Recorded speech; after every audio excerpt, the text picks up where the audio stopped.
Bienvenidos al Reinado Oscuro.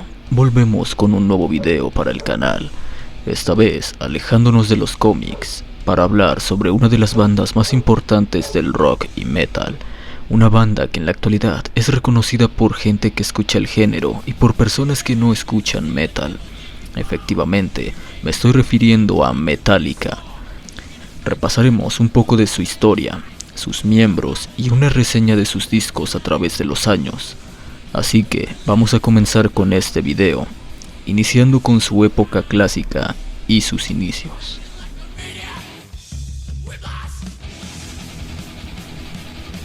El origen de esta banda se remonta al año 1980, cuando un joven danés llamado Lars Ulrich se traslada junto a su familia a Los Ángeles. Lars había desarrollado una afición por la nueva ola de heavy metal británico.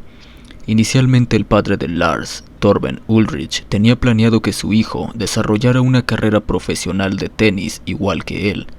Sin embargo, Lars quería explotar su capacidad musical con otros jóvenes, por lo que durante 1981 publicó un anuncio en la revista Recycler solicitando un guitarrista para formar una banda con influencia de la nueva ola de heavy metal británico, centrándose en bandas como Diamond Head, Motorhead y Iron Maiden. El anuncio fue visto por James Hetfield, hijo de un propietario de una compañía de camiones y educado con una estricta formación cristiana. James se reunió con Lars y comenzaron sus primeros ensayos. Sin embargo, a James no le convencía la forma de tocar de Lars, pero finalmente decidieron trabajar juntos, ya que Lars planeaba estrenar su primer sencillo para el álbum recopilatorio que saldría más adelante, Metal Massacre. El nombre del grupo surgió cuando un amigo de Lars, Ron Quintana, intentaba elegir entre Metalmanía y Metallica como posible nombre para un grupo fanzine musical. A Lars le agradó tanto el segundo, por lo que convenció a Ron de usar el primero para que Lars pudiera quedarse con el nombre de Metallica. Lars se trasladó al local que James poseía junto a su amigo Ron McGovney, quien se convirtió en el primer bajista del grupo y fue el diseñador del logotipo de Metallica. Lars y James continuaron buscando un guitarrista líder hasta que encontraron a Lloyd Grant, un joven afroamericano con quien tocaron el primer demo de la canción Hit the Lights. Sin embargo, Lloyd no planeaba quedarse mucho tiempo, y poco después sería sustituido por Dave Mustaine, completando así a la primera alineación de Metallica. Ahora, su primer paso era grabar el tema que aparecería en el disco recopilatorio Metal Massacre. El tema elegido fue Hit the Lights, que provenía de la banda anterior de James, Leather Charm, siendo una versión muy diferente de la que saldría después.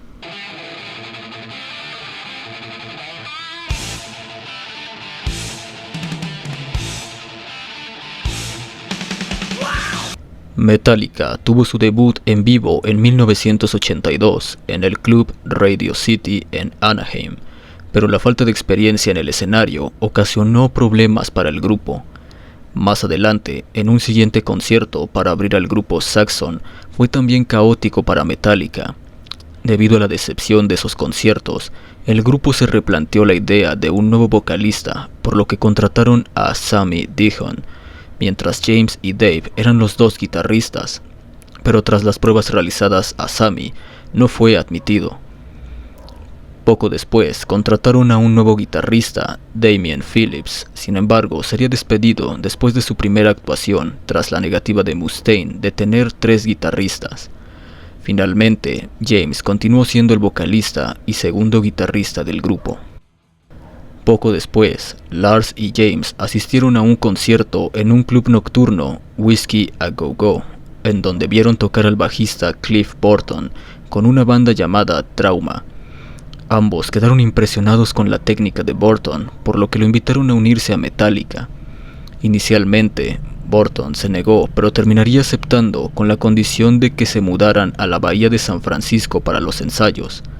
Entonces, la banda accedió y despidieron a Ron McGovney. El primer concierto con Burton fue en 1983 en el club nocturno The Stone. El grupo ahora estaba listo para grabar su primer álbum. Lamentablemente, la discográfica Metal Blade no podía cubrir los gastos. Entonces, el grupo buscó otras opciones, hasta que el promotor de conciertos, Johnny Zazula, los ayudó, pidiendo prestado dinero para cubrir el presupuesto de la grabación, creando su propia discográfica Megaforce Records, con la que finalmente se comenzó a grabar el primer álbum.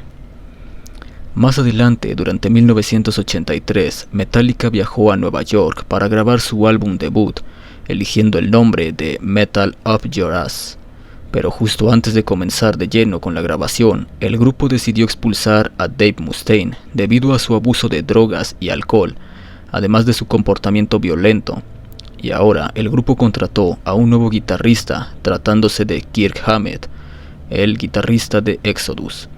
Este acontecimiento dejó marcado y resentido a Mustaine, por lo que se propuso a crear su propia agrupación, que más tarde conoceríamos como Megadeth. Pero eso es historia para otra ocasión.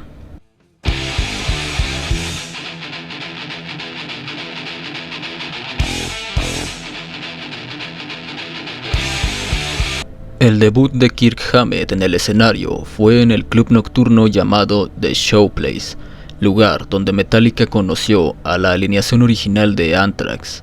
Después de unos meses, la grabación del álbum debut estaba lista. Sin embargo, el nombre del disco Metal Up Your Ass causaba conflicto con los distribuidores, por lo que al último momento el grupo cambió el nombre a Kill 'Em All por idea de Cliff Burton. Finalmente, en julio de 1983, el disco sería lanzado, aunque no tuvo un éxito comercial, pero sí consolidó a Metallica en el mundo del thrash metal, ganándose una creciente base de fans.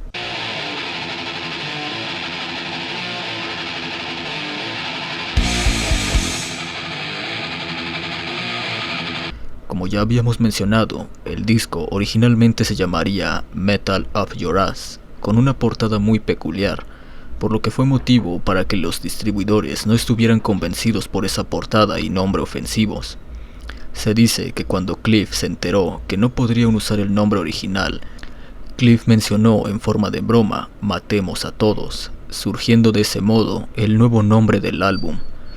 La portada cambió completamente, pero manteniendo un estilo brutal, con un fondo negro y un rojo intenso, teniendo un diseño en el centro donde vemos una mano con un martillo, y del martillo escurriendo un charco de sangre, aunque la forma del charco aparenta la cabeza de una persona también.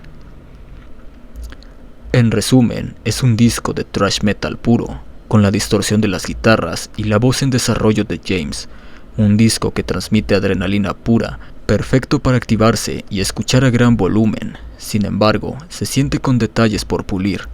La producción no es perfecta debido a la falta de experiencia del grupo, pero esto es algo que irían mejorando con los años. Kill 'Em All suele estar por debajo de otros álbums, principalmente por el estilo y falta de producción, pero al mismo tiempo se considera como el disco más fiel al género con el que Metallica inició.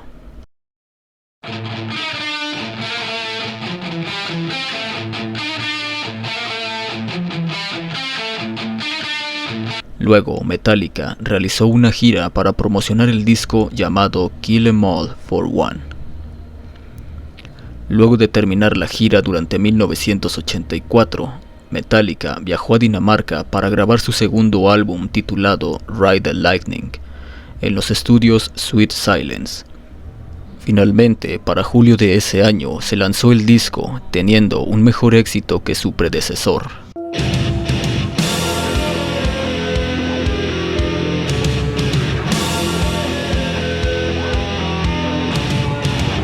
Ride the Lightning, manteniendo la misma alineación que en el disco anterior, y donde veríamos más aportaciones del gran Cliff Burton, gracias a su conocimiento a la teoría musical. De igual manera, Hetfield desarrolló letras más conscientes, dejando de lado la agresividad del disco anterior. Su portada es de las más reconocibles, teniendo un fondo azul oscuro simulando las nubes. La tipografía de Metallica cambió, y en el centro tenemos la representativa silla eléctrica que hace alusión a su tema homónimo.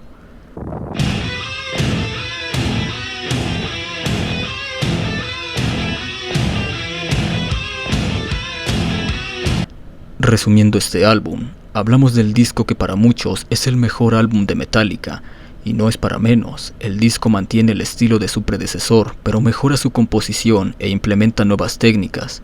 Su estructura de inicio a fin funciona perfectamente, comenzando con un intro lento y una canción muy rápida, seguida de la canción homónima del disco. Luego el ritmo del disco se calma y la cuarta canción es una power ballad. Al terminar, se retoma la intensidad y termina con una instrumental épica con uno de los mejores cierres de un disco. Esta estructura se repetiría en los siguientes 2 discos que igual funcionan perfecto. Sin duda, Ride the Lightning cambió el thrash metal como se conocía y le dio a Metallica el éxito necesario que les haría continuar con su carrera.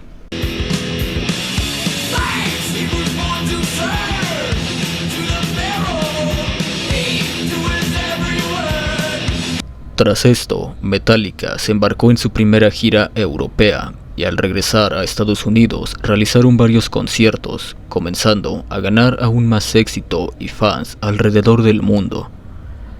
Luego de un año de conciertos, el grupo comenzó con la grabación de su tercer álbum de estudio, Master of Puppets, grabado en Sweet Silence Studios, el cual fue lanzado en marzo de 1986, convirtiéndose en el disco más exitoso hasta el momento, recibiendo una certificación de oro.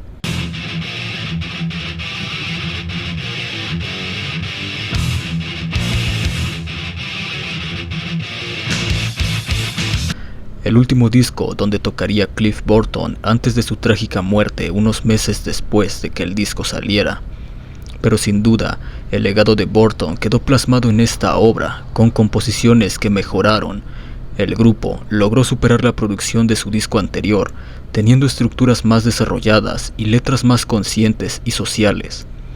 Su portada tiene un campo con varias cruces, de las que salen cuerdas que son manipuladas por unas manos en el cielo rojizo.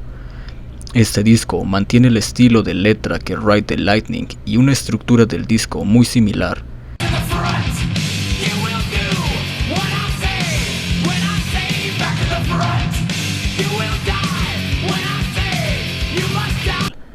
Este logró que Metallica obtuviera más reconocimiento y éxito, además de contar con una mejora musical considerable que también sería reconocida. Este disco también fue el primero que ya no utilizó riffs de Dave Mustaine, y la mayoría de composiciones fueron de los integrantes del grupo, destacando Cliff Burton, dejando un legado que es recordado por todos.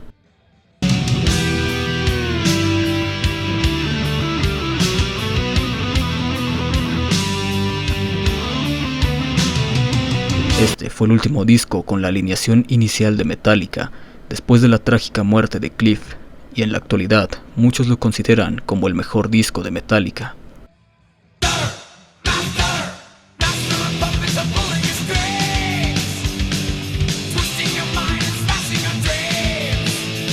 Metallica comenzó una gira y acompañó a Ozzy Osbourne.